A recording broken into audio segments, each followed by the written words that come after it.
হ্যাঁ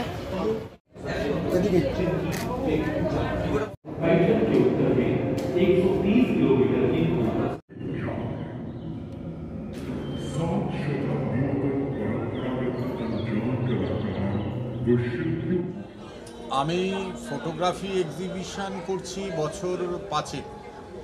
প্রথমে গ্রুপে করতাম বিভিন্ন শিল্পীদের সঙ্গে, তারপরে বছর 3 হলো আমি একক করছি। একাডেমিতে এটা 4th টাইম, আর সোলো এক্সিবিশন এটা 9th। গ্রুপ এক্সিবিশন অনেক হয়েছে, সেটা মিলে হয়তো 15-20 উপরে হবে হয়তো। আর ফটোগ্রাফির সঙ্গে যুক্ত যদি বলেন, অ্যাকচুয়ালি ওই প্রতিবারই বলি, অনেকেই প্রশ্ন করেন, এবার আপনি প্রথম করলেন, এবার এনারা জানে বলে করেননি। আমি যখন মাধ্যমিকে ওই 91-এর ব্যাচ, তখন কোনো রকমে একটু ভালো রেজাল্ট করেছিলাম। তো বাবার কাছে সাইকেল চাইনি, ক্যামেরা চেয়েছিলাম। ক্যামেরা কিনে দিয়েছিল তখনকার দিনের যে ক্যামেরাগুলো, সেটা নিয়ে তুলতাম। হ্যাঁ, সেটা নিয়ে তুলতাম। তুলতে চাকরি পরীক্ষা দেয়া, আইএস হব বা হব, সিভিল সার্ভেন্ট হব করে করতে হঠাৎ ওয়েস্ট বেঙ্গল সিভিল সার্ভিসের আগে চান্স পেয়ে গেলাম। 23 বছর বয়স। পোস্টিং হলো কাথির প্রত্যন্ত গ্রামে, ব্লকে। তো সেখানে আমার ব্যাগ নিয়ে যাওয়ার সঙ্গে আমার একটা ক্যামেরার ব্যাগটাও সঙ্গে ছিল। তো যখন ইনকোয়ারিতে বেরোতাম তখন ওটা নিয়ে তুলতে যেতাম। তখন পুরনো ছবির পাতা, ওগুলো তখন প্রিন্ট করতে হতো, অ্যালবামটা নিয়ে বেরোতাম। দেখতাম তখনকার তোলার, ছোটোবেলার তোলার ছবির মানগুলো না বদলে গেছে, মানে মানেটা, অ্যাঙ্গেলটাই বদলে গেছে। একটা ছবি থেকে একটা অন্য মানে বেরিয়ে আসছে। এবার ওটা প্র্যাকটিস করতে ছবিগুলো জমা করতে থাকলাম, যেগুলো ভালো লাগলো। 2014 সালে পোস্টিং হলাম হুগলি। সেখানে থাকাকালীন এবিপি আনন্দের একটা ডিজিটাল সিনেমাটোগ্রাফির একটা কোর্স হয়, সেখানে জয়েন করলাম। ওরা টেলিগ্রাফে কাজ করতে বললো, কিন্তু আমি তো সরকারি চাকরি করি, আমলা, তো সেগুলো তো সম্ভব না। কিছু ফ্রিল্যান্সও দিয়েছিল, সেগুলো আমি করিনি। ওরা আমাকে অন্যান্য অনেক প্রপোজাল দিয়েছিল। তারপরেই আস্তে আস্তে আমি বিভিন্ন পত্রপত্রিকায় ছবি পাঠানো শুরু করি। দেশ থেকে শুরু করে আজকাল সফর, ভ্রমণ থেকে শুরু করে সমস্ত জায়গায় ছবিগুলো অ্যাকসেপ্টেড হতে থাকলো। তারপরে আমি গ্রুপ এক্সিবিশন শুরু করি 16-17 থেকে, আর 20-20 শেষের থেকে আমি সোলো এক্সিবিশন শুরু করি। এটা আমার ফটোগ্রাফি মানে হিস্ট্রি। ক্যামেরা তো অনেক রকমই ছিল। এখন যেটা নিকনের Z6 II এখন ব্যবহার করছে, ফুল ফ্রেম ক্যামেরা, এবং ভালো। আমার 200-500 লেন্সও আছে, বড়ও আছে, ছোটও আছে, সব রেঞ্জেরই আছে। পাখির ছবি তুলতে অবশ্যই ভালোবাসি, কিন্তু আমি যেমন হঠাৎ শীতকালে একদিন আমার ইনকোয়ারি পড়লো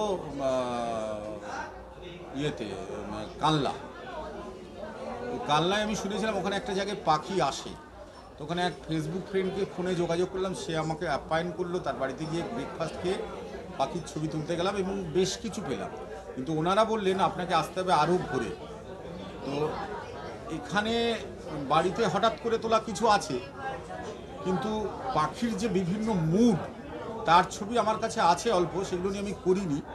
সেগুলো কিন্তু ওই বিভিন্ন পাখির যেখানে আসে, শালকিয়াতে বোধহয় এখানে একটা জায়গা আছে, এখানে একটা আসে। আর জয়পুরের সালিম আলী বার্ড স্যাংচুরিতে আমি ছোটোবেলায় বাবার সঙ্গে গেছি, ওখানে আমার যাওয়ার ইচ্ছে আছে। আর সিঙ্গাপুরে আমি যখন গভর্নমেন্টের ট্রেনিংয়ে, মানে গভর্নমেন্ট আমাকে পাঠিয়েছিল, আমাকেও পাঠিয়েছিল, ওকেও পাঠিয়েছিল, আলাদা আলাদাভাবে অবশ্য, একসাথে পাঠায়নি। গভর্নমেন্টের ট্রেনিংয়ে পাঠিয়েছিল। ওখানে আমি বেশ কিছু পাখি, এবং থাইল্যান্ডে বেশ কিছু পাখি পেয়েছিলাম, কিন্তু তখন সেই ক্যামেরাগুলো আমার সঙ্গে ছিল না, যেহেতু আমাকে ট্রেনিংয়ে যেতে হয়েছে। তখন এখনকার যে মনের অ্যাঙ্গেল, সেই অ্যাঙ্গেল বোধ হয় তখন পুরোপুরি তৈরি হয়নি। এখন একটা ছবির পাখি আমার কাছে এখন এমন কিছু আছে, এগুলো ডিসপ্লে করলে হয়তো প্রশংসিত হবে, কিন্তু আমি ওটা আলাদাভাবে করব, এইভাবে নয়। শুধুমাত্র পাখি এবং তার জীবনযাত্রা নিয়ে। পাখি নয়, পাখি এবং তার জীবনযাত্রা। একটা পাখি তার বাচ্চাকে খাওয়ানোর জন্য কি করতে পারে, একটা পাখি বাঁচার জন্য কি করতে পারে, সেই ছবিগুলো আমার কিছু আছে সামান্য, ওটাকে আরও বড় আকারে নিতে হবে। অ্যাঙ্গেলে টেকনিক্যালি যদি বলা যায়, ডিজিটাল আর ফুল ফ্রেমের যে তফাৎটা খুব একটা আমার ছাড়া খুব একটা আমার মনে হয় না। মিররলেসটা কিনতে হবে বলে কিনেছিলাম, যে আমার মিররলেসে কাজ করে আমার বিরাট আনন্দ হলো বা বিরাট একটা আমি অ্যাঙ্গেলে সুবিধা পেলাম, সেটা কিন্তু আমার অতটা মনে হয়নি। আমার ফোকাসিংয়ে অতটা আমার সঙ্গে শুধু মিররলেস ছাড়াও নর্মাল ডিজিটাল ক্যামেরাও থাকে।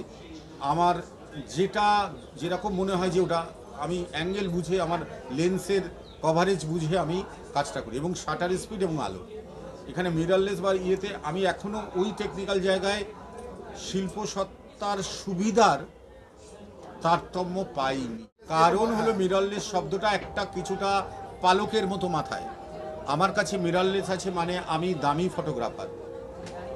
ওখানে একটা খুব ভালো ফটোগ্রাফার যদি সাধারণ ডিজিটাল ক্যামেরা নিয়ে যায়, সেও ভালো তুলতে পারে। কারণ তারা যখন আলটিমেটলি ছবিটা ডেলিভার করে, তারা ফটোশপ করে ডেলিভার করে। আমাদের এখানে কোনো ফটোশপ হয় না, কারণ ন্যাশনাল জিওগ্রাফিক 2% অ্যালাউ করে।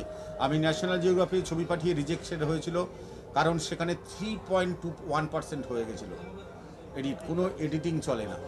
আমার যে ফ্রেমিং নেব সেই ফ্রেমিংয়েই ছবি প্রিন্টে যাবে। আলোকটা কম বেশি করতে হয়, তাও আমার এখানে এক্সিবিশনে আমি করি না। এবারের এক্সিবিশনে নীল প্রায় আলো কম।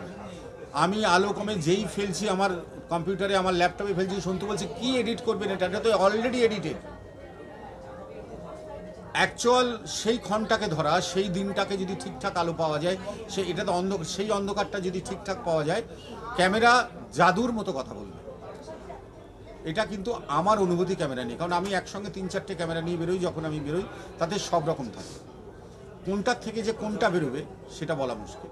অবশ্যই বন্ধুসুলভ, কারণ কিছুই না, আমি তো দেখছি এটা একজনের, আমার হাজব্যান্ড এটা নিজের একেবারে একান্ত ব্যক্তিগত প্যাশনকে কোন মাত্রায় নিয়ে গেছেন, যে আজকে এত বড় জায়গাতে এত মানুষের ভালোবাসা, মানুষের সান্নিধ্যে এসছে ওনার কাজ, এবং এত বড় বড় আর্ট গ্যালারি, ভারতবর্ষের প্রথিতযশা আর্ট গ্যালারি ললিত কলা একাডেমি গত বছর ওয়েস্ট বেঙ্গল থেকে একটি মাত্র ফটোগ্রাফি সিলেক্ট করেছিল, অনুপম হালদারের দ্য ন্যাভিগেটর। সেটা ওনারা 1 মাস যাবৎ ওনারা এক্সিবিট করে রেখেছিলেন ওনাদের অ্যানুয়াল শোতে।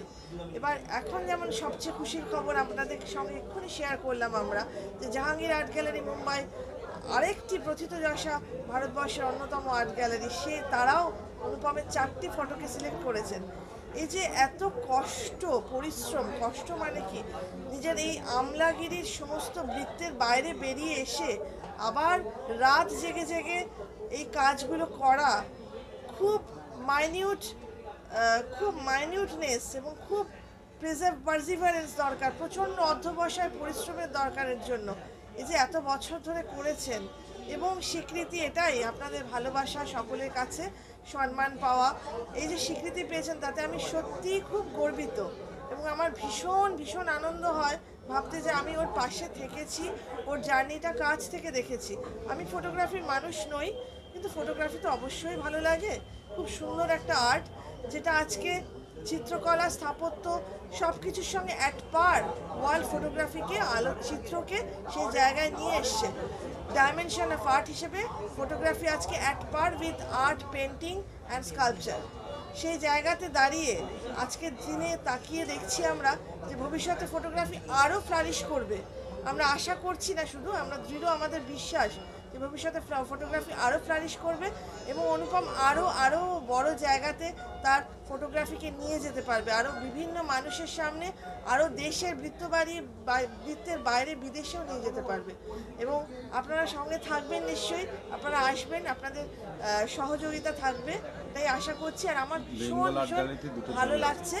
আরও একটা ছোট্ট খবর, বেঙ্গল আর্ট গ্যালারি, যেটা আমাদের রাজারহাট নিউ টাউনে রয়েছে আর্ট সেকার মিউজিয়ামের মধ্যে, সেই মিউজিয়ামে কিন্তু অনুপম হালদারের 2টো আলোকচিত্র, বড় বড় শিল্পীরা রয়েছেন, সেখানে অনেক গুণী মানুষ রয়েছেন, তাদের সঙ্গে 2টো আলোকচিত্র পার্মানেন্টলি ফিক্স করা রয়েছে, যেটা বাই জেনারেশন অ্যান্ড জেনারেশন ওটা থেকে যাবে, আমরা হয়তো চলে যাব, আমাদের পরবর্তী প্রজন্মরা সেটা দেখতে পাবে। আমাদের যারা পূর্বজ ছিলেন তারা কতটা তাদের সামাজিক জীবন, তাদের ধর্মীয় জীবন, তাদের মানসিকতা, তাদের দর্শন চিন্তা কিভাবে পাথরে খোদাই করে রেখে গেছিলেন, সেটা যদি আমরা না জানি, আজকে আমাদের যারা শিল্পী, সেটা অঙ্কনী শিল্পী হোক, সেটা স্কাল্পচার হোক, সেটা মিক্সড মিডিয়া হোক, ডিজিটাল মিডিয়া হোক, তারা সেটা যদি আরও বিশাল ডিটেলিংয়ে স্টাডি করে, তাহলে আমাদের আরও মানে চ্যালেঞ্জিং জায়গাগুলো বেরিয়ে আসবে। যে চ্যালেঞ্জিং জায়গাগুলো আমাদের ভারতবর্ষের মূল সংস্কৃতি, মূল যে স্ট্রাকচার, মূল যে ফিলোসফি, সেই ফিলোসফি, মূল যে ধর্মীয় ফিলোসফি, সেই সমস্তটাকে আমাদের ভেতরে যদি আমরা অ্যাসিমিলেট করতে পারি, আজকে নতুন সাবজেক্ট বেরিয়ে আসবে, যে সাবজেক্ট আমাদেরকে আগামী দিনের পৃথিবীতে নতুনভাবে ভারতবর্ষের ইতিহাসকে সামনে নিয়ে আসবে।